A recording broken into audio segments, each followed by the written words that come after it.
No, not at all. I was like, oh, Lord, look at them. And they were all odd and hairy. The amp he ever cranked to 11.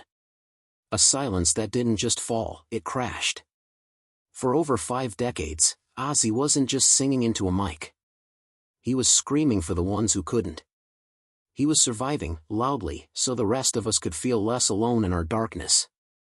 At 76, the Prince of Darkness took his final bow. No pyrotechnics, no curtain call. Just heartbreak. And for millions, it felt like losing someone you truly loved. But no one felt it deeper than Sharon. His wife. His fire. His fiercest protector. She didn't just know the man on stage, she knew the man in the dark, the one who held her hand and said, "I'm not letting go." And when he finally did, it was more than the end of an era. It was a crack straight through the soul of a generation. Let's be real, Ozzy never fit the mold.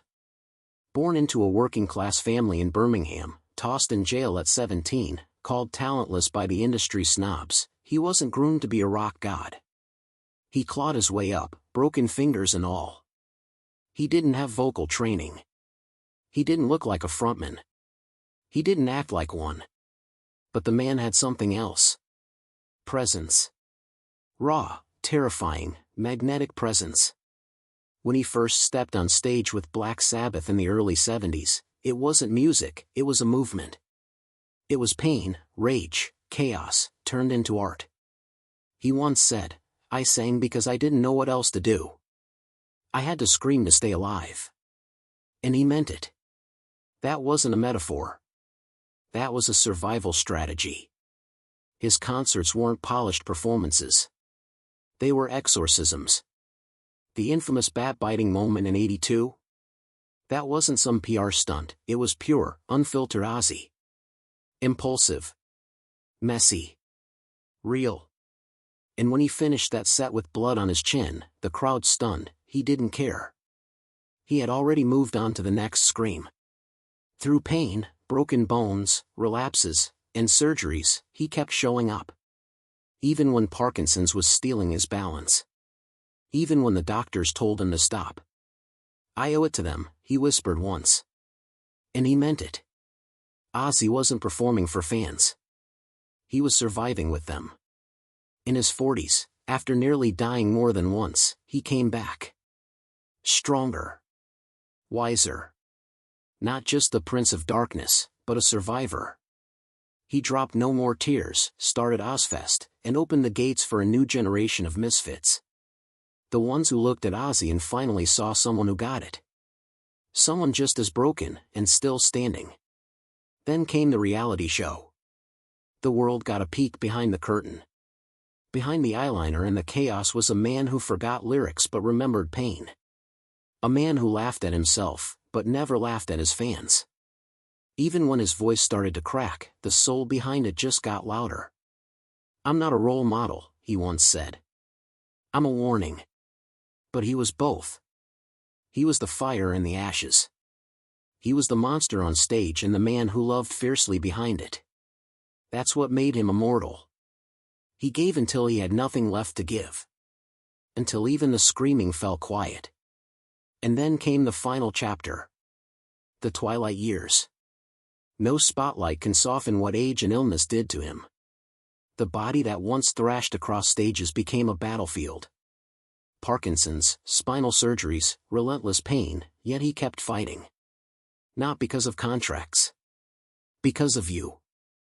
The fans. The people who never gave up on him. His last album, Patient Number 9, wasn't made in celebration. It was made out of desperation. It sounded like a man singing against the silence. And in many ways, it was his goodbye. On July 5th, he stood one last time before a crowd in Birmingham. No guitar. No singing. Just him, trembling, eyes full of tears, saying what words couldn't. "Thank you. I'm still here." That moment? That was the real encore. The final bow disguised as a wave. He got to say goodbye on his terms.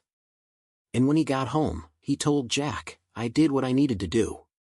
No regrets. Just peace." In private, the battle was brutal. Sharon said he felt like a ghost in his own body. But still, every morning, he found a reason to keep going. A letter. A riff. A laugh from Kelly in the next room. He never sanitized his past. In his final interviews, he owned it all, the mistakes, the addiction, the lost years.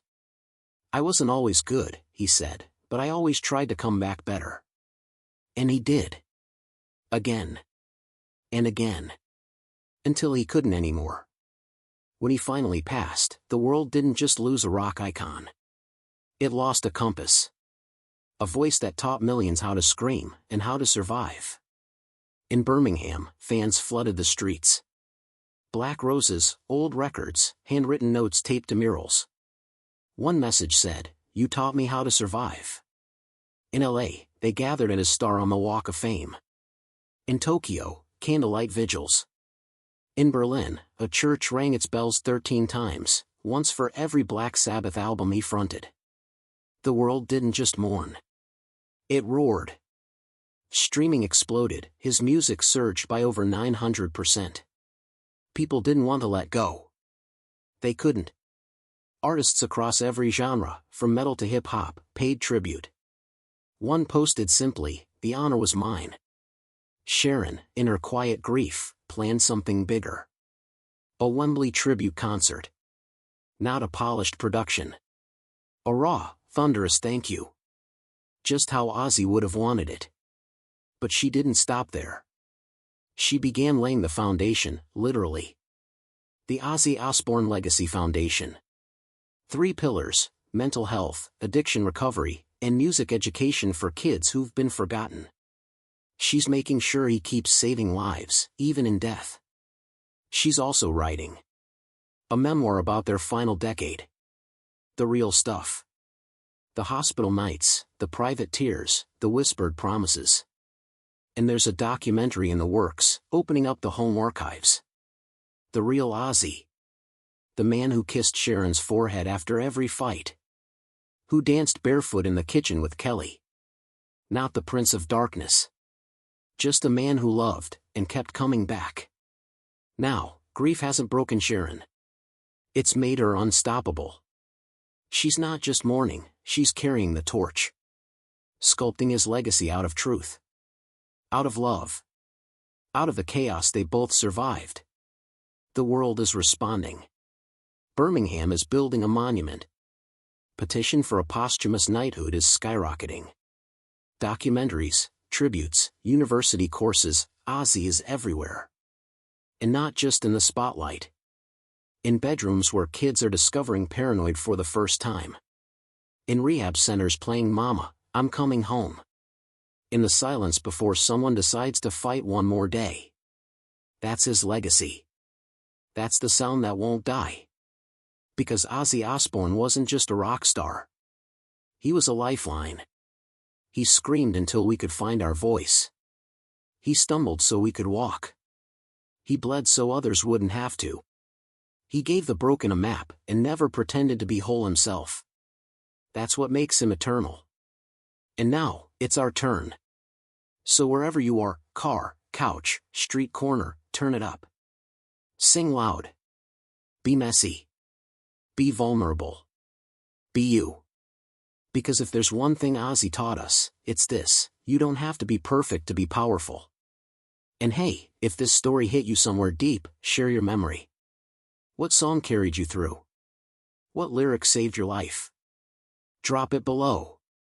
Let's keep Ozzy's spirit loud, broken, and fearless, together. Don't forget to hit like, share your story, and subscribe if you want more like this. Because legends like Ozzy, they don't die. They just echo forever.